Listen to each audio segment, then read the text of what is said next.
అందరికీ నమస్కారం. నేను మీ దాసరి కవిత.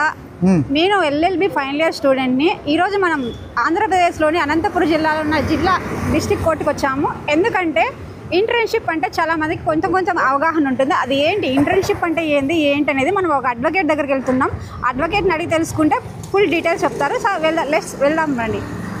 జిల్లా కోర్టులోకి అయితే మనం వచ్చేసాం. మొత్తం పైన ఇక్కడ డీజే కోర్టు అయితే 1930లో ఎస్టాబ్లిష్ అయింది. ఇక్కడ ఏం కేసెస్ జరుగుతాయి, ఈ కోర్టు పక్కనే ఫస్ట్ ఏడీజే కోర్టు ఉంది. ఏడీజే కోర్టులో ఏం కేసెస్ జరుగుతాయి అనేది మనం అడ్వకేట్ని అడిగి తెలుసుకుంటే పూర్తి వివరాలు తెలుసుకోవచ్చు. అట్లే ఫుల్గా చూడండి వీడియో. ఇక్కడ ఏ కేసులు జరుగుతాయి కోర్టులో. అనంతపురం జిల్లా కోర్టులో ఎక్కడున్నామంటే ఫస్ట్ స్పెషల్ మ్యాజిస్ట్రేట్ కోర్టు దగ్గర ఉన్నాము. చాలామందికి అనంతపురం జిల్లాలో ఎన్ని కోర్ట్స్ ఉన్నాయంటే ఎన్ని కోర్టులు ఉన్నాయి చాలామంది తెలియదు. Maximum family court, women court, జిల్లా కోర్ట్ ఇవి మాత్రం అందరికీ ఐడెంటిఫై ఉంటుంది. కానీ చాలామందికి ఇక్కడ ఏమేమి కోర్టు ఉన్నాయో తెలియదు. కోర్టులో పోస్ట్ ఆఫీస్ ఉందనేది చాలామందికి తెలుసా, చాలామందికి తెలియకపోయి ఉండొచ్చు. ఒకసారి కోర్టులోకి వచ్చినప్పుడు పోస్ట్ ఆఫీస్ ఎక్కడుందో విజిట్ చేయండి, అప్పుడు ఐడెంటిఫై అవుతుంది. మనం ప్రస్తుతానికైతే బార్ అసోసియేషన్ దగ్గర మనం కోర్టులో ఉన్నామన్నమాట.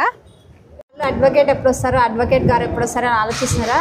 మొత్తం పైన అడ్వకేట్ గారి దగ్గరకు వచ్చేసాం. మనం కొన్ని మంచి సార్ దగ్గర నుంచి విలువైన మాటలు తెలుసుకుందాం. Hi sir. మేడం నమస్తే సార్. ఇప్పుడు ఇంటర్న్షిప్ అనేది 90 రోజులు ఉంటుంది కదా సార్. మన జిల్లా కోర్టు అయితేమి, కేసులు అయితేమి, మన ప్రేక్షకులకు మీ విలువైన సమయాన్ని కేటాయించి కొంచెం మాకు చెప్పండి సార్. మా స్టూడెంట్స్ ఎవరైతే ఇంటర్న్షిప్కి రావాలనుకుంటారో ఫస్ట్ కోర్టులు ఎన్ని ఉన్నాయి, మన జిల్లాలో కోర్టులు ఎన్ని ఉన్నాయి, జిల్లాలో కోర్టు కాంప్లెక్స్లో ఎన్ని కోర్టులు ఉన్నాయని తెలుసుకోవాలా. ప్రధానంగా అవి తెలుసుకోవాలి మేడం. దాని తర్వాత ఏ కోర్టు ఎందుకు పనిచేస్తుంది అనేది ఇంపార్టెంట్. ఏ కోర్టులో ఎన్ని ఏళ్ళ అఫెన్సులు ఉన్నాయి, ఎలాంటి కేసులు పడుతున్నాయి, 3 years అఫెన్సు ఏ కోర్టులో డీల్ చేస్తారు, 7 years అఫెన్సు ఏ కోర్టులో డీల్ చేస్తారు, 10 years అఫెన్సు ఏ కోర్టులో డీల్ చేస్తారు, అప్ టు లైఫ్ ఇంప్రిజన్మెంట్ కానీ డెత్ కానీ సంబంధించి ఆ కోర్టులు ఏవి అనేటివి మెయిన్ ఐడెంటిఫై చేయాలి. దాంతోపాటు డ్రెస్ కోడ్ ఇంపార్టెంట్ స్టూడెంట్గా, అంతే కదండి. Main important dress code important. Internship అనేది 90 days అంటే ఎలా చేయాలి ఏంటి అని చాలా మందికి స్టూడెంట్స్ తెలియకపోవచ్చు. మార్నింగ్ 9:30కి ఇంటికాడ నుండి బయలుదేరితే 10:30కి కోర్టు స్టార్ట్ అవుతుంది. మీకు ఆబ్వియస్లీ మీకు ఒక 1/2 hour రావచ్చు, 1 hour కావచ్చు మీరు ఇక్కడ రీచ్ అయ్యే లోపలే. కాబట్టి 10:30కి కోర్టుకి కంపల్సరీ ఉండాలి. అప్ టు 2 o'clock వరకు కోర్టు జరుగుతుంది, 5 o'clock వరకు జరుగుతుంది. 2 o'clock ఏమంటే 1 hour గ్యాప్ ఉంటుంది, లంచ్ బ్రేక్ ఇస్తారు. ఇది కోర్టు టైమింగ్స్.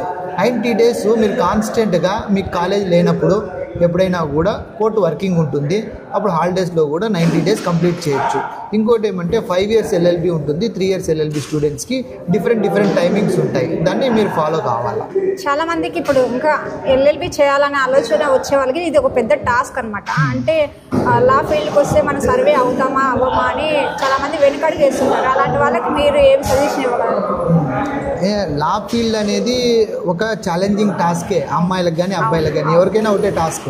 కానీ దీంట్లో నెట్వర్క్ అనేది ఉండాల. నెట్వర్క్ అంటే నీకు ఐడెంటిటీ ఉండాల.